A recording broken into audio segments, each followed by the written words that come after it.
defeated that you could have done Oh, so much better at still, school?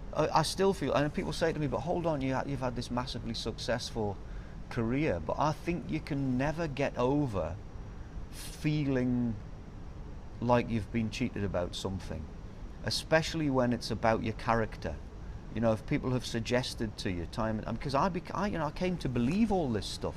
I came to believe that there was something wrong with me, but that it wasn't this, minor neurological problem that was wrong with me, but it was something in my soul that was wrong because I wasn't able to try. Even when I tried, I wasn't trying as hard as the other people did. And and because that all happened in my formative years, when I was going through my teenage years, which, as everybody knows, is a really difficult time for everyone. That's when you're forming who you are. That's left a sort of an indelible mark on me.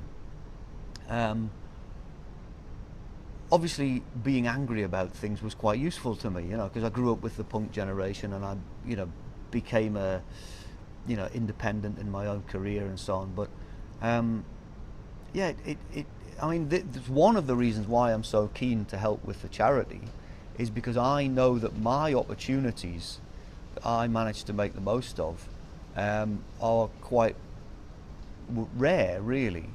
I know a lot of dyslexics have great skills when it comes to thinking differently, just due to the nature of dyslexia.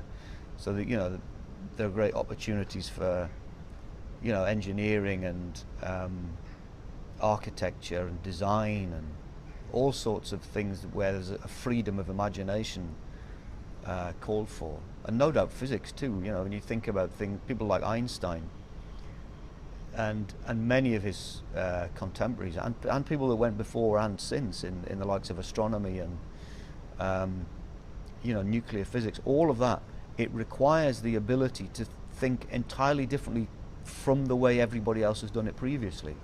And that is what dyslexic people tend to be good at. And just this very simple thing that your brain, when you're very young, is trying to find the same way of doing things that everybody else can, and because it can't, it cuts itself neurological pathways that encourage thinking about everything, every problem that you come up against.